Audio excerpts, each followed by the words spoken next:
The new pirate warden is here, and he's lost his magical staff and his cloak, and instead he brought back a parrot and a musket.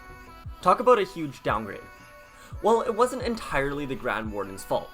So in today's story, let me tell you the story of how the Grand Warden lost his magical items and instead ended up becoming the new pirate warden inside of Clash of Clans.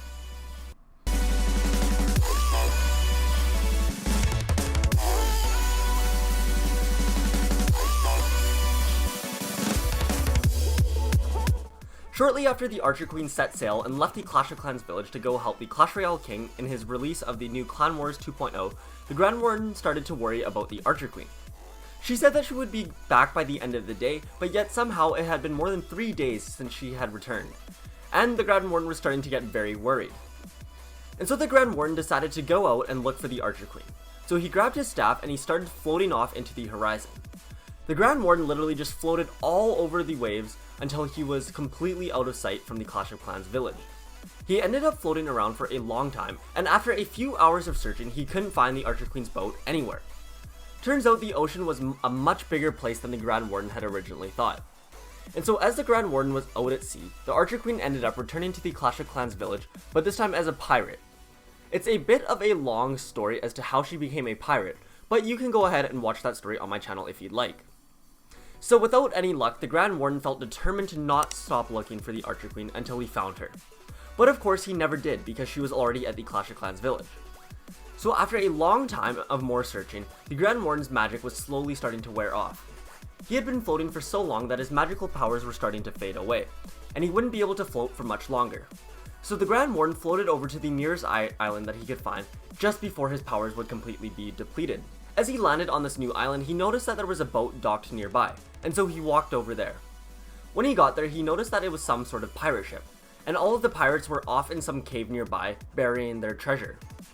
And as he got closer, the pirates ended up noticing the Grand Warden too. The pirates ended up dropping exactly what they were doing and surrounding the Grand Warden, but the Grand Warden wasn't too worried about this. He told them that he needed a ride back to the Clash of Clans village, but the pirates just all laughed at him. They then said to him, "Those look like some expensive clothes you've got there, and an expensive staff. Would be ashamed if someone were to, say, steal them from you." The pirates then started to close in on the Grand Warden. They then grabbed his staff and his cloak. The Grand Warden went to fight back, but he had already used up so much magical energy that he couldn't really do too much with his staff or his magical powers.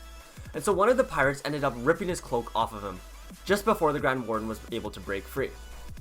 The Grand Warden then grabbed the musket from a nearby pirate and then started shooting. He ended up hitting a few pirates, and so they started to shoot back at him too.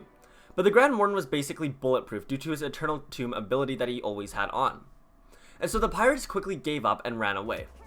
Once all the pirates were gone, the Grand Warden picked up the outfit of some guy he took out and put that on since his cloak was now ripped and he didn't want to be walking around naked.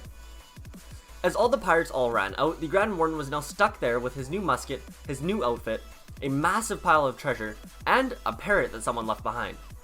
And so for the next few days, the Grand Warden just sat and chilled on his own private island until he was finally able to fly again. And when that day finally came, he ended up taking all of his new stuff back to the Clash of Clans village with him. And when he got back, he introduced himself as the new Pirate Warden instead of the Grand Warden, as his time away from the village had not only changed him mentally, but changed his physical appearance too. And when he did get back to the Clash of Clans village, he realized that the Archer Queen had already returned and there was no point that he was even looking anyways. The Archer Queen ended up telling him her entire story of what happened, and the Grand Warden told everyone his story as well. And anyways, that there is the story of how the Grand Warden became the new Pirate Warden inside of Clash of Clans. Thank you guys all so much for watching. I hope you guys did enjoy. As always, if you guys did enjoy, leave a like and leave a comment down below as to which story you guys would like to see next. My next story coming out is going to be of the Electro Spirit inside of Clash Royale, and after that I've got a really cool video that I think a lot of you guys are really gonna like.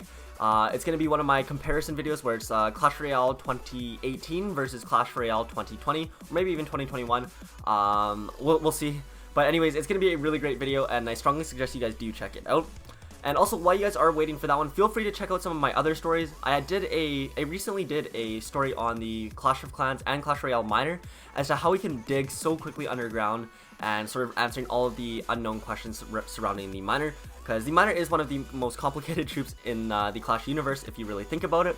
So my story kind of dives deep into that and explains how the miner goes about doing all that crazy stuff that he does. But anyways, thank you guys so much for watching. I hope you guys stay safe out there, and I will talk to you guys all in the next video. Peace out.